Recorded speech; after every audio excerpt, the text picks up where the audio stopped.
Much for watching this video. We are still continuing the series on social mobility. If you've been watching what we've been publishing, last time I had Fundi Kira Kipaya, who is still with us tonight, to continue the discussion on this topic.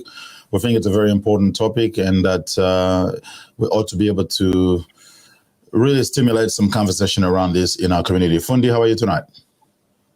I'm very good, Clyde. Thank you for having me tonight. All right, Fundi, you are a transformational coach and you've introduced yourself previously. We just want to perhaps continue to discuss this topic of social mobility. When you look at, obviously, if you're trying to define it, for some people may not necessarily be familiar with the term, what would you tell them? What is social mobility? Are you still with me, Fundi? Socioeconomic mobility is really just... Yes? Go ahead, sorry. Yeah. Yeah, socioeconomic mobility, the way I can share to make it easier is to understand economic position and social position or status of a person. And that is connected to economics. So mostly it is in the modern world. And that is socioeconomic mobility. Basically, it's a class. It's a positioning, a socioeconomic positioning in the society you're in. Okay. Now there are some research that I was reading about this topic earlier today, and for example, in the U.S., a lot of studies have been conducted which indicate, for example, that African American have their mobility downwards, because the social mobility can be upwards or downwards. Upward is when you go from a lower class to a higher class, from a lower level of socioeconomic well-being to a higher one. And then downward is when you go down. And apparently, at least in the case of the US, the social mobility for Black Americans is actually heading downwards. Do you think that could be the same in Australia, Fundi? Absolutely, I think so. We have very short tenure in whatever we do, especially if we are involved in corporations and places like that, because we don't have a lot of sponsorship. We don't have a lot of connection. We work as lone environment most of the time. We don't have that community leverage, which we should have, like a lot of other communities do. You know, wherever they are, they always have a network of other community members who will coach others, will mentor others, will help others, will give people insights into, in their socioeconomic mobility trajectory. Okay, now let's try to get into some of the elements that I suppose affect social mobility. In your understanding of this, can you tell us some of the factors that actually affect social mobility, either upwards or downwards? Okay, so the background is very important. In the book written by Kwame Appiah, it's called the Lies That Bind Us, rethinking identity. He talks about 5 C's. To start with is class, creed, culture, country, color. All these things matter in the competitive world of socioeconomics. And this could be your advantage or can disadvantage you. So it depends on your positioning and how you understand and your awareness and knowledge of who you are, your identity, and how you can position yourself in the competition to get to the top. So I suppose you start from where you're starting, whatever socioeconomic background that you are in, and then eventually, depending on what you do, both on an individual level as well as whatever support you can get from the broader network of friends, family, and everyone that you can connect with who may be able to add value to your life, and then, and that can help you to move up or down. Now, obviously, right now, in these days, we don't talk much about class anymore. But it's still there, isn't it? There are still obviously, groups of people who are in some sort of invisible classes because of the a number of elements that define them, whether the place you live, the income you get, and all that sort of thing. It doesn't mean class has disappeared, even though we don't talk about it anymore. I agree with you completely. It's just sometimes when we evolve and we try to correct some of the things, we use linguistics to change, but the truth or the underlying reason and is still the same. There's class in capitalistic society. You have working class, you have middle class, you have upper class. That is always there, and that is also very evident if you look at the demographics on how we live and where we live. It depends on affordability, but also acceptability. Where you feel you're accepted, that's where you're going to go and live, and that gives you advantage or disadvantage.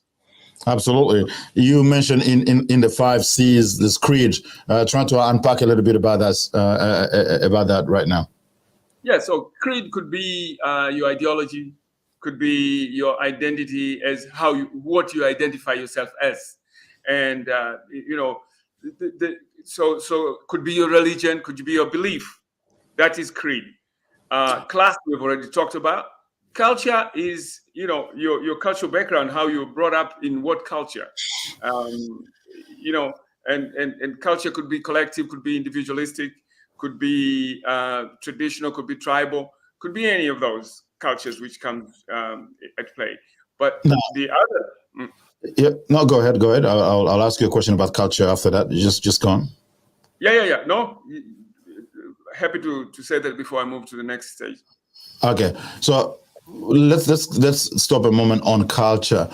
Do you think that the African culture, as you know it, may be a problem in a capitalistic environment?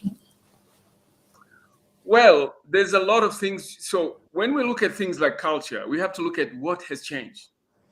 Because Africans have one of the best culture. Collective culture is the best culture for us being biological beings. Even though other people say we are social beings, but I think we are spiritual beings. We need each other like a network of phones or computers. We need to work together. And we've always done very well as everybody used to contribute and put together enough effort to have as a collective to go up. So what has happened is we've developed a culture of laissez-faire, where, if Clyde is coming from, like, for example, I come from a family of 12, right?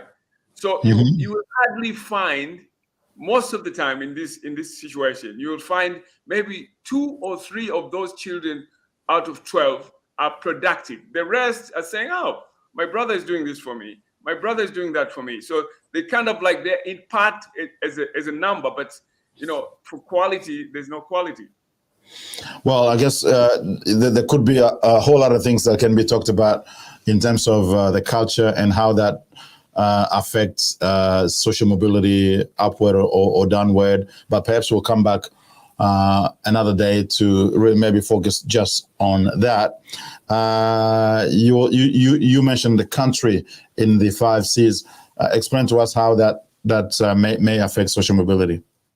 Yes, I'll probably use my own experience. When I first came here in 1990, I wanted to join a university. And when I went to a few of these universities, one of them I still remember, which I went back later to join it. I was told, the course I was doing, I did a course in a diploma in business management, business administration. I wanted to finish up the last year. I was told no, but I had some Kenyan colleagues and Ugandan colleagues who were allowed, who had less than what I had, because my country did not have any agreements with Australia, I did not get that opportunity. See? So these are the kind of things we're talking about. Which country you're coming from. For example, if Clyde, you're coming from France and French speaking, and I'm coming from English speaking, I will be ahead of you in a lot of things. You have to make double efforts to do what. So that's what country is talking about. Or a Chinese person comes here, first generation, they will put their head down and just do the most menial job to prepare for the next generation to do better. Absolutely, you're right. And I know something about that. If you come from a French-speaking country into Australia, you face a lot more hurdles. Not just the language, but even like your qualifications, for example, they have to be. I mean, I've seen many people who've had to go back to school, even though they actually qualified from where they are, because there's no equivalent in the Australian system, whilst the people coming from Zimbabwe or South Africa or Kenya have a little bit of an advantage. All right, so let's also talk about leadership, because I think ultimately all of these issues have to do with leadership in the community or national leadership. In terms of facilitating social mobility, government policy is important, and what is being done for minority groups or more vulnerable groups, but also leadership within the community, how our community organizing themselves to try to strengthen their connections and work together to lift themselves up. What can you say about that? Yes, leadership is very important, and it's a very large subject when it's connected to socioeconomic mobility, because leadership requires to have we seem to be having a little bit of... You back? Okay, go ahead. Yeah, can you hear me? Yeah. Okay, so in terms of leadership, it's very important that leadership should develop skills to build institutions, and institutions which support community. But we tend to have very weak institutions when we build our institutions based on more entertainment and things like that. We are not serious about economics. We are not serious about our socioeconomic mobility. So we need to focus our attention on building institutions which support us to have stability in our socioeconomic mobility. So are you saying you see a lot more focus in the African Australian leadership, for example, on entertainment and many such things, as opposed to building institutions that can advance us on the socioeconomic ground? Yes, correct. I believe that, and those are some of the things which we can change if we bring enough awareness to realize that, okay, so the energy we're using in socializing and entertainment, it's important. It's not necessarily a bad thing. It's a very good thing, a good starting point. But for how long can you do that? Because generations and generations are being disadvantaged because of that. So we need to bring balance. We need to bring about balance on thinking about the hard things which are to do with building institutions that will remove the weakness we have, to leverage on our community capability and build our capabilities to also come out triumphant in the competition world of economics.